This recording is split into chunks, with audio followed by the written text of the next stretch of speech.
أهلا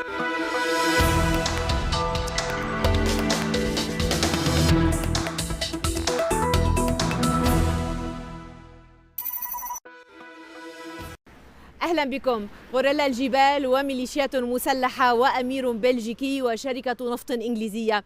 قصة حديقة فيرونغا في الكونغو الديمقراطية والمدرجة ضمن لائحة التراث العالمي لليونسكو تختصر فصولا متشابكة في عالمنا اليوم.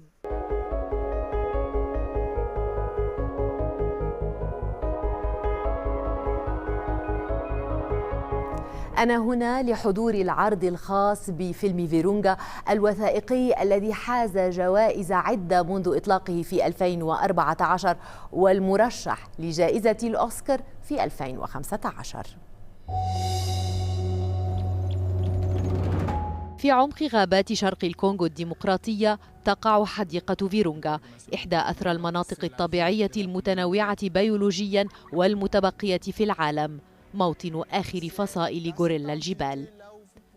يحكي الوثائقي فصولا حقيقية من قصة درامية بامتياز، تجمع في صف واحد جنود الحديقة والمدافعون عنها في وجه الميليشيات المعتدية وصيادي الفيلة وواحد القرن وشركة نفط إنجليزية تسعى لاستغلال مواردها بشكل غير قانوني.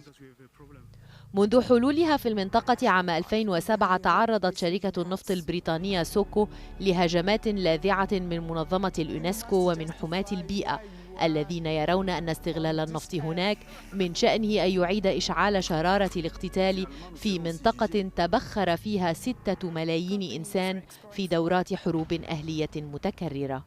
وثائقي فيرونغا قصة حفنة من الشجعان يقودهم أمير بلجيكي في منتصف الأربعينات كرس حياته للدفاع عن حق الحديقة في البقاء فطالت لائحة أعدائه. إيمانويل دوميرود الذي يشغل منصب مدير فيرونغا تعرض في أبريل الماضي لمحاولة اغتيال نجا منها بأعجوبة. وهكذا يضع منتجو الوثائقي ومنهم نجم هوليوود الشهير ليوناردو دي كابريو مصير فيرونغا في عهدة الضمير العالمي عبر عمل نبيل مثير ومؤثر في آن. بعد مشاهدة الوثائقي هنا في دافوس التقيت إيمانويل دوميرود وسألته لماذا يعرض حياته للخطر من أجل حديقة. Well, it's much more than a park. It's a park that's in the middle of a region that's deeply unstable, and the park itself offers one of the most promising opportunities to both stabilize the region and launch large-scale development, economic development in the region. So those are two important reasons why we continue. The other, of course, is that it's probably one of the most important national parks in the world. There's no park on Earth that has so many species of birds, reptiles and mammals, and it's the only park in the world that has 3 taxa, 3 types of great apes.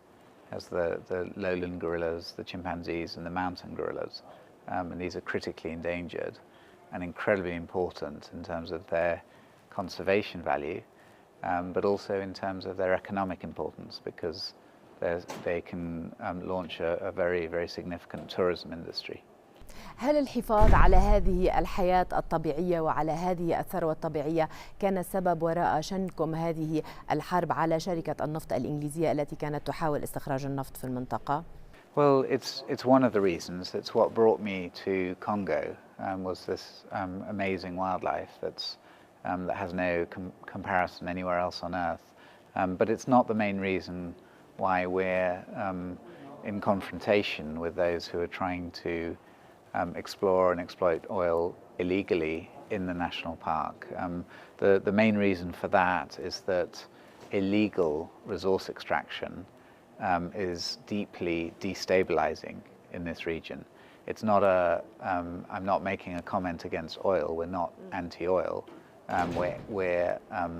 We have a responsibility to uphold the law. And when there is a large company that's breaking the law, we have to apply the same rules to them as we do to everyone else, be it an impoverished Congolese farmer or anybody else. The law applies to everyone. And if we don't do that, then you get a breakdown of the rule of law And when you have a breakdown of the rule of law, you have instability and armed conflict. And of course that becomes extremely dangerous, and that's what we're worried about. هل كسبتم المعركة؟ يبدو أن الشركة تقول بأنها أوقفت أعمالها هناك. Well, we haven't won it yet because it hasn't relinquished the oil concession, the oil block. So it's held on to it.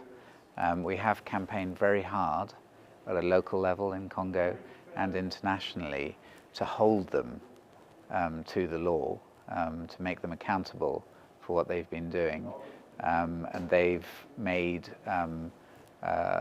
appeasing statements in the media, but they don't amount to a withdrawal from Virunga National Park. And so we remain very, very concerned.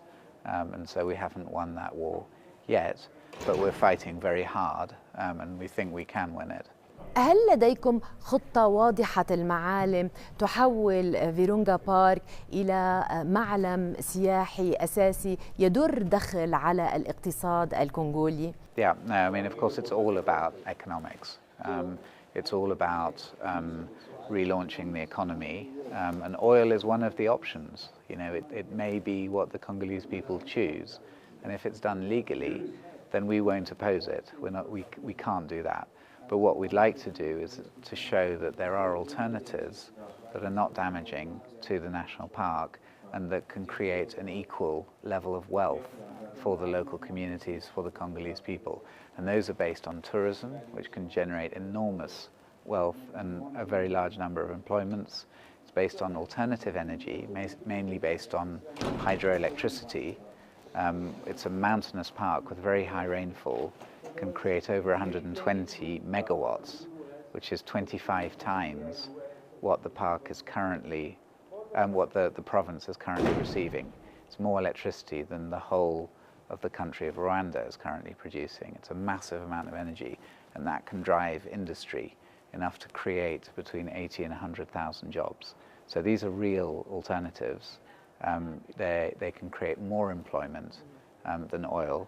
And so it's a very promising future for the region if we're able to deliver on that, which we think we can. إلى أي مدى يؤدي نشر وثائقي مثل فيرونغا في رفع الوعي العام وربما المساهمة في جذب الاستثمار لهذا المشروع الطموح؟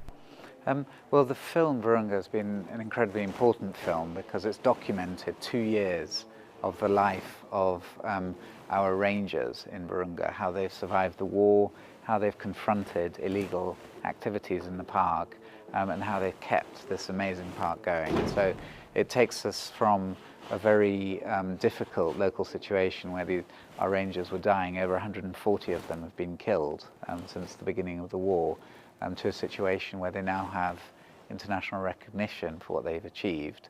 And really that's what's needed, is to bring this effort to a global stage, which has been very successful thanks to the film. It's been promoted by Netflix, so it can reach 50 million people across 53 countries, and it has Leonardo DiCaprio as its producer, as its executive producer, who's been incredibly engaged and put an enormous amount of effort into bringing attention to this work in Eastern Congo. نحن نتمنى أن تحوزوا على الأوسكار على هذا الفيلم. Thank you. We do too.